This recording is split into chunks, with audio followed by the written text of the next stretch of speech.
You're listening to Nick Healy on ABC Western Plains. It is time to talk about the new world of technology. Mathew Dickerson, good morning to you. It is a new world of technology, isn't it, Nick? It's changing so often, and this is a big change we're going to talk about today.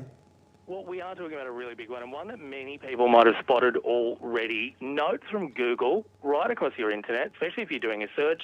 Are they about to start charging us? What's happening? Oh, I don't think they're about to start charging us. They might like to believe that's the case, but this is an issue that we have talked about briefly before, where the ACCC, and in conjunction with the federal government, has been talking about the possibility of charging companies like Google, like Facebook, companies that are producing information out there, or sorry, not producing, but displaying information that's been produced by someone else. So when news outlets across the nation produce information, they have journos, real journos, paid real money to go out there and make sure they've got the facts and report on a story.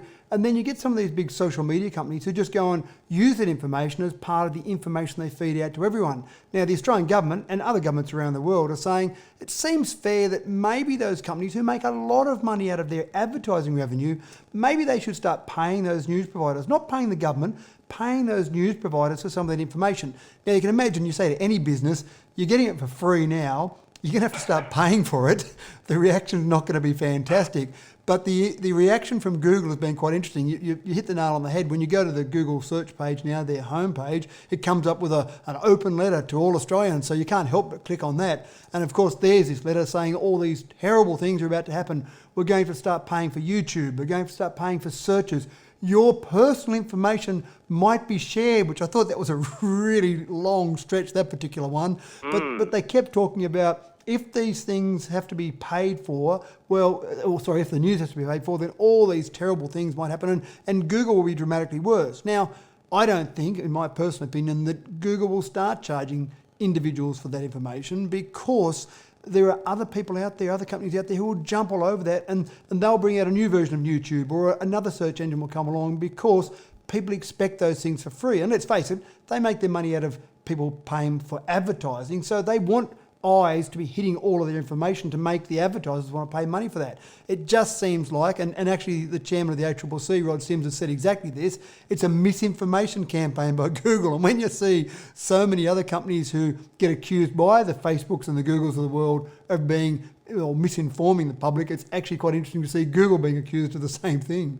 Well, you mentioned Rod Sims. He's actually been quite strong in his words against Google, saying that there's no way that they're going to be required to charge Australians. He's really calling it fear-mongering. And I think he's spot on there. There is nothing in the legislation, the proposed legislation, that says that Google has got to start charging Australians if they choose to, because the amount they might pay for news content is so onerous that they have to start charging their users. Then that will be a decision that they will make as an individual company. But again, I really can't see it happening, because the expectation of the public is that they won't pay for things like search, like YouTube. There are so many things that we just get for free now that it would be very hard to start charging for those. So I don't see them doing it. It's really, they know they're not going to win the legal battle. I think they're trying to win the hearts and minds and turn the Australian public against the government and be in favour of Google. So it's a pretty big campaign that's being launched. And you might say, in the whole scheme of things, the amount they would have to pay to Australian news providers would be an absolute drop in the ocean for their overall turnover. But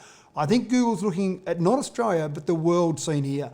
If we get through this and come out the other end and actually get to the point where Google's paying for this information, other governments around the world will say, fantastic, Australia got away with it. What can we do about it now? Well, moving on from that, let's talk about 3D printing, because a couple of years ago, 3D printers got small enough and cool enough that they started getting into people's homes. People started creating things with them. It was really entertaining to see what people could be 3D printing. But what about a house? Could you 3D print a house? It sounds crazy, doesn't it, Nick? Look, you see all these lovely little trinkets produced with 3D printers. People produce little Lego pieces, all sorts of little plastic things. And a house sounds a bit over the top, but this 3D printer doesn't use plastic. It actually uses cement. So I've watched the video of it. It's quite incredible, where they first of all built a rig big enough to hold the 3D printer, because it was a 2-storey house they were printing. And this is the first 2-storey house printed in this way. Effectively, what it did is just lay down layer after layer of cement and build up the walls, just the same way that a 3D printer uses plastic to build up a little trinket, it was building up the walls of a house in this method, internal and external walls. And when you looked at the outside of it, it looked pretty good. It looked like kind of a cement render with that rough sort of textured look, so it looked pretty impressive. But the really impressive thing was it took 15 days of printing, and that was it. Now, the project did go for longer than that because there were some students involved and it had to work in with their project schedule. But in general, if you wanted to do this from scratch, the idea will be you could actually 3D print the main part of your house in 15 days, and you've got essentially the construction phase finished, and then you've just got the fit-out phase to go. So quite incredible when you start to think about places that need housing put up cheaply or quickly, or say an earthquake zone that might have been affected by an earthquake and you need to get housing built there pretty quickly. This sort of technology is absolutely unbelievable.